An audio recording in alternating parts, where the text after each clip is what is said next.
रहने दो ना, रहने दो, कुर्सी अंदर मत लाओ। खरंजा आ रहा, खरंजा आ रहा है, इस खरंजा पर ही आ जाए आराम की नहीं। डॉक्टर साहब पहले तो आगे बंद करो ना इसे फोन को।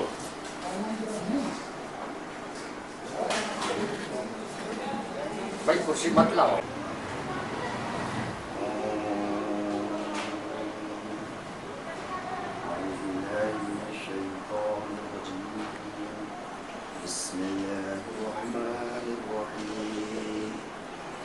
रब्ब इश्रह ली सदरी वयस्सिर ली अमरी वहलुल उक़दतम मिन लिसानी यफ़क़हू क़ौली।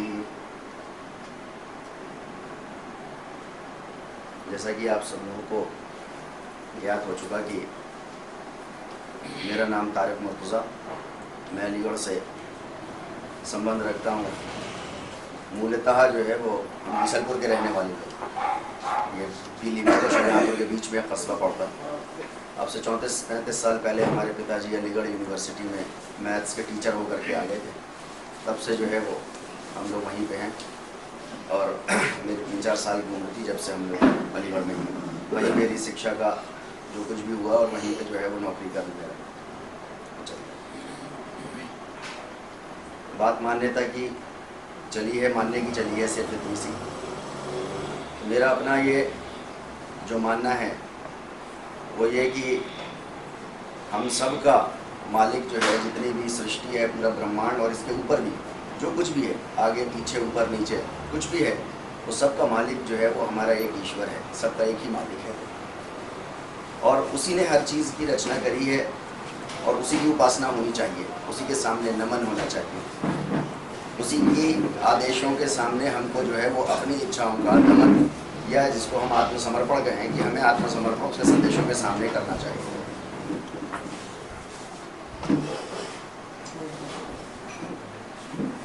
अब ये सवाल कि हमने जो है वो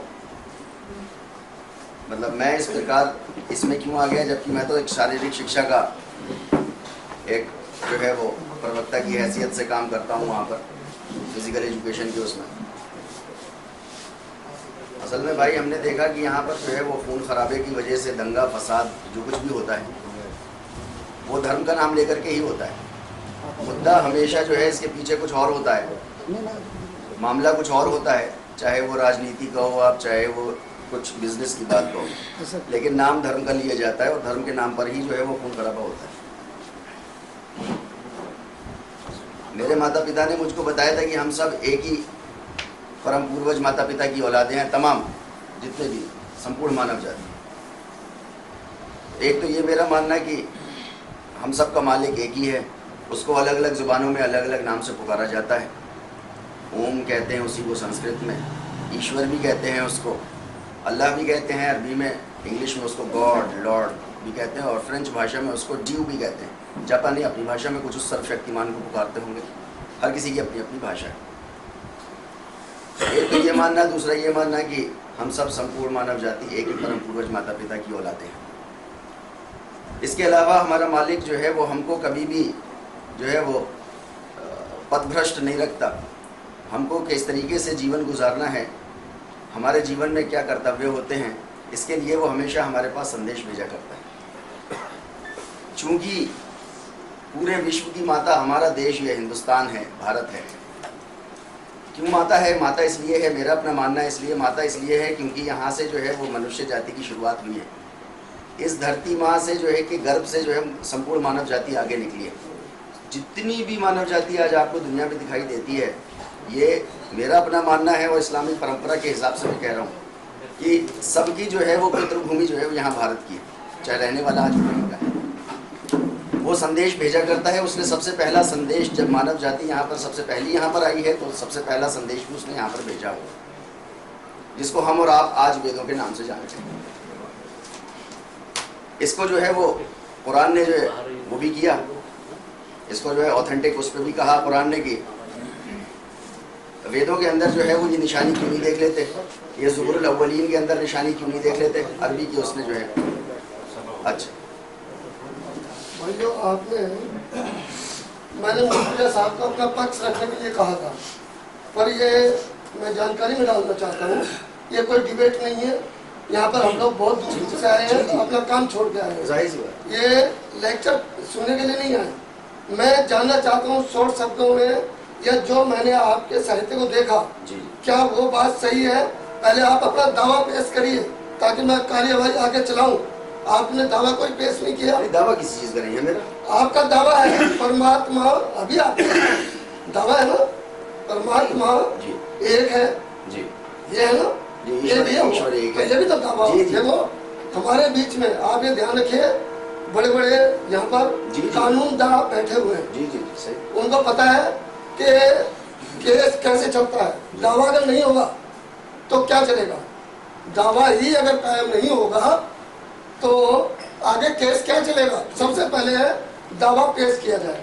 क्या मैं मानूं कि आप चारों वेदों के साथ पांचवा वेद कुरान को मानते हैं? जी और उसके अलावा भी मैं ये नोट कर लूं, ये आपका दावा है। जी जी।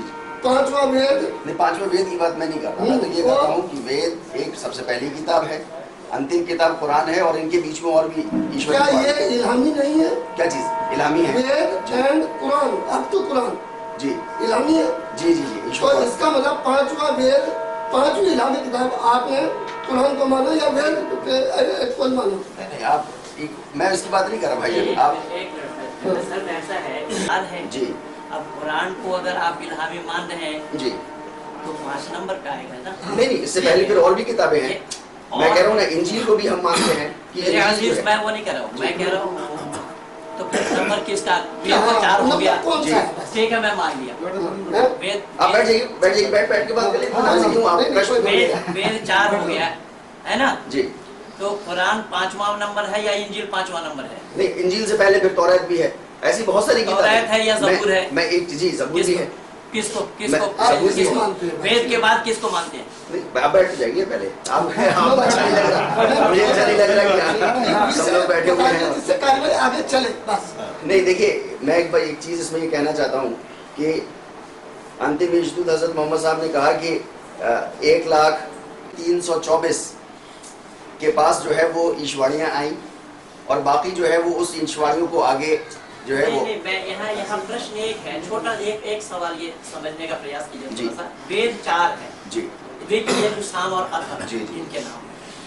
तो अब किसी और ग्रंथ को हम मानेंगे तो 5, 6, 7, 8 कुछ नंबर वाइज आएगा ना। जी, जी। तो इसमें आप किसको मानते हैं? तौरात को, ज़बूर को, इंजील को? नहीं, अभी तक हमारी इंफॉर्मेशन के तहत अभी मेरे पास जितनी ज्ञान है, और जरूरी नहीं कि मेरा ज्ञान पूर्ण ज्ञान हो या यहाँ पर बैठे सब लोगों का जो है वो ज्ञान पूर्ण। वकान इंसान ज़ईफ़ा। हाँ जी, यानी और कमजोर भी पैदा किया गया इंसान, और उसका इल्म भी कमजोर है। मैं इसकी बात नहीं कर रहा। बात इतनी सी है भाईजान कि अभी तक मुझको जो इल्म है वो ये है कि वेद है, तौरात है, ज़बूर है, इंजील है, कुरान है। इसके अलावा लेकिन और भी किताबें होंगी। अब इतने बीच का हजारों वर्षों का एक हमारा पीरियड जो है वो गुजर रहा है, वेदों के बीच का और तौरात और ज़बूर के बीच का।